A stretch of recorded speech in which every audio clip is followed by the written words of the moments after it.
CPIM Kozhikode ജില്ലാ സമ്മേളനത്തിന്റെ പതാക ഉയർന്നു. ഈ മാസം അവസാനമാണ് ജില്ലാ സമ്മേളനത്തിന് വടകര വേദിയാകുന്നത്.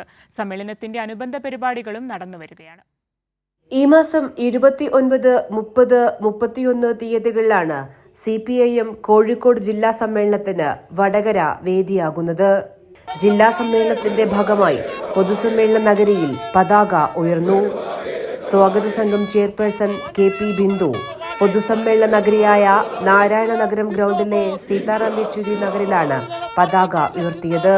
കൊയിലാണ്ടിയിലെ ധീരരക്തസാക്ഷി PV സത്യനാഥന്റെ സ്മൃതിമണ്ഡപത്തിൽ നിന്നും ആരംഭിച്ച പതാക ജാഥയും വാണിമേലിലെ ധീരരക്തസാക്ഷി KP കുഞ്ഞിരാമൻ സ്മൃതിമണ്ഡപത്തിൽ നിന്നും ആരംഭിച്ച കൊടിമര ജാഥയും മേപ്പയിൽ സംഗമിച്ചാണ് പൊതുസമ്മേളന നഗരിയിലേക്ക് എത്തിയത്. ബാൻഡ് വാദ്യത്തിന്റെയും നൂറുകണക്കിന് റെഡ് വളണ്ടിയർമാരുടെയും പാർട്ടി നേതാക്കളുടെയും പ്രവർത്തകരുടെയും അകമ്പടിയോടെയാണ് നാരായണ നഗറിൽ ജാഥ എത്തിയത്. മതവർഗീയവാദികൾ പാർട്ടിയെ കടന്നാക്രമിക്കുമ്പോൾ പ്രതിരോധത്തിനായി ജനങ്ങളും ഒറ്റക്കെട്ടായി ഇറങ്ങുന്ന കാഴ്ചയാണ് ഓരോ സമ്മേളനങ്ങളിലും കാണുന്നതെന്നും പാർട്ടിയെ സംബന്ധിച്ചിടത്തോളം ഓരോ സമ്മേളനങ്ങളും നവീകരണ പ്രക്രിയയാണെന്നും ജില്ലാ സെക്രട്ടറി P മോഹനൻ മാസ്റ്റർ പറഞ്ഞു.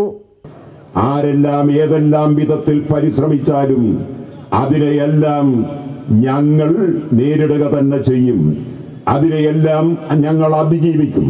1000 നാവുള്ള പ്രചാരകരായി ഈ നാട്ടിലെ യാഥാർത്ഥ്യബോധമുള്ള ജനങ്ങളെ ഞങ്ങൾ സജ്ജമാക്കും.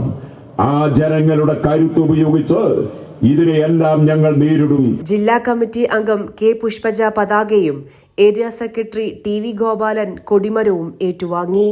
ജില്ലാ സമ്മേളനത്തിന്റെ ഭാഗമായി നിരവധി പരിപാടികളാണ് വടകര കേന്ദ്രീകരിച്ച് നടന്നുവരുന്നത്.